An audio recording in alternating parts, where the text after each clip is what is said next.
Good morning, students. Today we will do poem number 2 once again, An Elementary School Classroom in a Slum by Stephen Spender. Long poem, tough one. Listen to it carefully.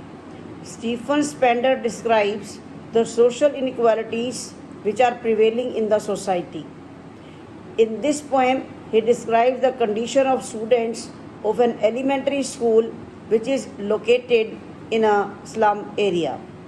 The poet wants to draw attention of everyone towards these kids so that their life can be improved and they may get trained to become good citizens rather than criminals.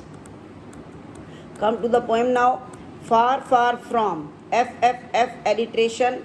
Gusty gushes of wind waves these children faces like rootless weeds. Simile, the hair torn round the pale faces, the tall girl with her way down head, the paper seeming boy with rat's eyes, the stunted unlucky heir of twisted bones, reciting a father's gnarl disease.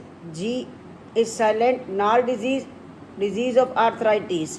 His lesson from his desk at back of the dim class, one unnoted, sweet and young. His eyes live in a dream of squirrel's game in the tree room other than this. The poet describes the children who study in an elementary school which is set up in a slum area. The poet says that the faces of children are dull and without any energy. They are not full of energy like other kids of their age. These children are compared to unwanted weed. Here, the writer wants to say that these children seem to be unwanted like the unwanted weed which grow on their own in their fields. Their hair are not neatly done up. It falls on the pale faces as if they have been torn apart. The children are untidy. They have not combed their hair. Then he describes a tall girl who seems to be burdened by poverty. Her head is bent, maybe because of tiredness or shame. There is another boy who is so weak and thin that he has been compared to a sheet of paper. The boy's eyes reflect greed and he wants to achieve everything. Then he describes another student who is physically disabled. The poet says that this boy is unlucky because he inherited a disease from his father due to which he has a deformed body. Instead of getting any facility from his father, he has received a disease in heritage. This disabled boy is sitting on his bench and is reciting his lesson. At the back of the class, in dim dark area, was a small boy who was not visible to the poet as he was sitting in the darkness. The poet could see his eyes, which were bright and full of dream. He was not paying attention to the class. It seemed as if he was rather interested in playing with squirrels in the tree room. He is not concentrating in the class.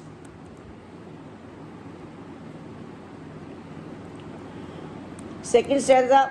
On sour cream walls, sore unpleasant donations, Shakespeare's head, cloudless at dawn morning, civilized dome riding all cities, belled flowery tireless valley, open-handed map, avoiding the word its word, and yet for these children, these windows their world, not this map, where all their future is painted with a fog, a narrow street sealed shut in with a lead sky, far, far from rivers, capes, and stars of words.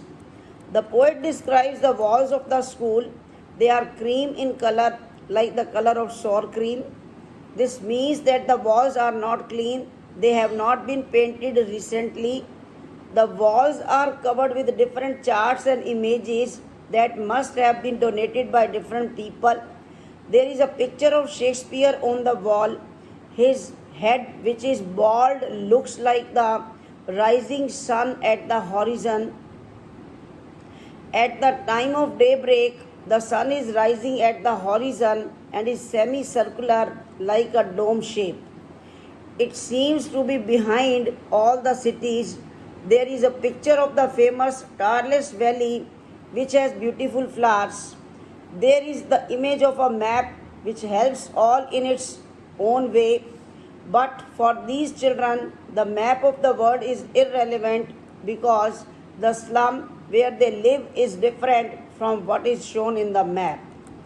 Their world is only what they see out of the window of the classroom, and that is the slum. The future is full of darkness. Their future is compared to a narrow street, which means that there is no wide scope available for their future growth. These children are far away from the radiant light of knowledge and education. Surely Shakespeare is wicked, the map a bad example, which with ships and sun and love tempting them to steal. For lives that slyly, secretly turn in their cramped, narrow holes, huts. From fog to endless night, on their slag heap of garbage. These children wear skin peeped through by ones and spectacles of steel with mended glass like bottle bits on stones. Similarly, all of their time and space life are foggy slum, so blot their map with slums as big as dome. Similarly, the poet further says that these children living in the slum area have faced so many hardships that they feel every other person to be their enemy. For them, Shakespeare is an evil man. They do not find the map to be a good thing. They were never liked or loved by anyone. Therefore, they hate almost everyone. The desire of being loved by others forces them to steal. They live in small homes and they have started adjusting to it. Their life is going towards an endless night. This means that their future is full of darkness. These kids are so thin that one can easily see the bones through the thin layer of skin. Their skin is like the thin layer of cloth, and the bones beneath are visible through the skin. These kids suffer from malnutrition.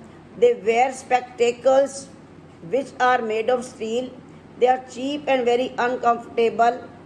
Even the lenses in the spectacles are repaired.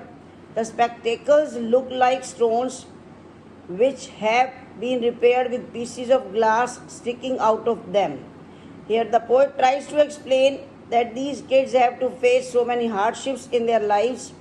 As these slums are getting bigger, they will destroy the future of these children, and it is very difficult for such kids to escape from them. They have been living a poverty-stricken life. Come to the last stanza, in which the poet is requesting the people in power to do something for the upliftment of these poor children. Unless governor, inspector, visitor, this map becomes their window, and these windows that shut upon their lives like catacombs similarly. Catacombs, underground tombs.